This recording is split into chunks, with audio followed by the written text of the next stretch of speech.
Wherever you go, whatever you do, throw a little at it. Omax, Vest and Briefs.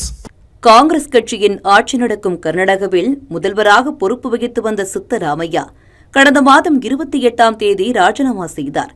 இதையடுத்து அம்மாநிலத்தின் புதிய முதல்வராக DK. Sivakumar பொறுப்பேற்றார். ஒரு துணை முதல்வர் உட்பட 12 அமைச்சர்களும் பொறுப்பேற்றுக் கொண்டனர். பெங்களூரு மேம்பாட்டுத்துறை தனக்கு வழங்கப்படும் என்று எதிர்பார்த்திருந்த ராமலிங்க ரெட்டிக்கு பெரிய மற்றும் நடுத்தர நீர்ப்பாசனத்துறை ஒதுக்கப்பட்டது. தனக்கு உறுதியளிக்கப்பட்ட துறையை தனக்கு வழங்காமல் கிருஷ்ணா பைரே கவுடாவுக்கு ஒதுக்கியதை ஏற்றுக்கொள்ள முடியாது என்று ராமலிங்க ரெட்டி வெளிப்படையாக கூறியிருந்தார். தொடர்ந்து அதிருப்தியடைந்த ராமலிங்க ரெட்டி அமைச்சராக பதவியேற்றுக் கொண்ட 2 நாட்களிலேயே ராஜினாமா செய்தார். இது முதலமைச்சர் டி.கே. சிவக்குமார் தலைமையிலான அரசியல் அமைச்சரவைத் துறை ஒதுக்கீட்டில் ஏற்பட்டுள்ள அதிருப்தியை வெளிக்காட்டியது.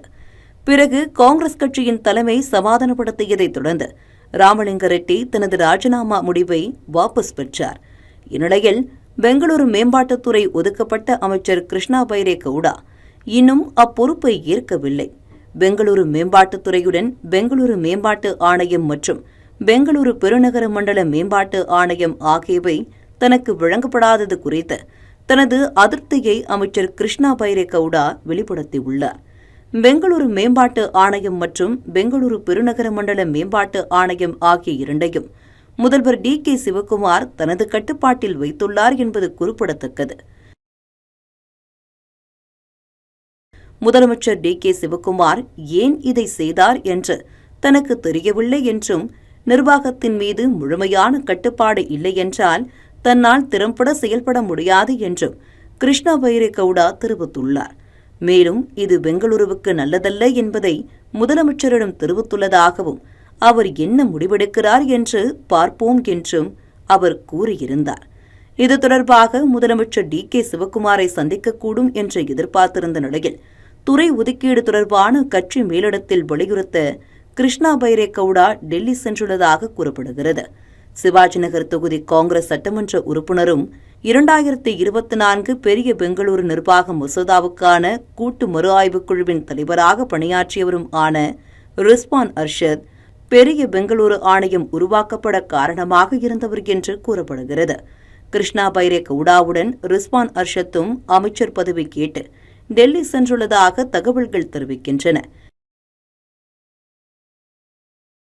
கர்நாடக அமைச்சரவையில் இன்னும் 21 இடங்கள் நிரப்பப்பட உள்ள நிலையில் அப்பதவிகளை பெற அம்மாநில காங்கிரஸ் கட்சிக்குள் கடும் போட்டி எழுந்துள்ளது. அடுத்த அமைச்சரவை விரிவாக்கத்திற்கு முன்னதாக அமைச்சர் பதவிகளை பெறுவதற்கான முயற்சிகள் தீவிரமடைந்துள்ளன. உணவு மற்றும் சிவில் வழங்கல் துறை ஒதுக்கப்பட்டுள்ள மூத்த காங்கிரஸ் தலைவரான கே.எச். முனியப்பா மிக மூத்த தலைவர் என்ற முறையில் தமக்கு இன்னும் சிறப்பான துறை கிடைத்திருக்க வேண்டும் என்று தனது அதிருப்தியை வெளிப்படுத்தியுள்ளார். மேலும் இது தொடர்பாக காங்கிரஸ் தலைவர் ராகுல் காந்தியிடமும் கட்சி தலைமையிடமும் முறையிட்டுள்ளதாகவும் கூறியுள்ளார். கடந்த வாரம் ராமலிங்க ரெட்டி ஏற்படுத்திய நெருக்கடியை முதல்வர் டி.கே. சிவக்குமார் சமாளித்திருந்தாலும் மேலும் சில சிக்கல்கள் இன்னும் வரிசை கட்டி நிற்பதாகவே அரசியல் பார்வையாளர்கள் தெரிவித்துள்ளனர்.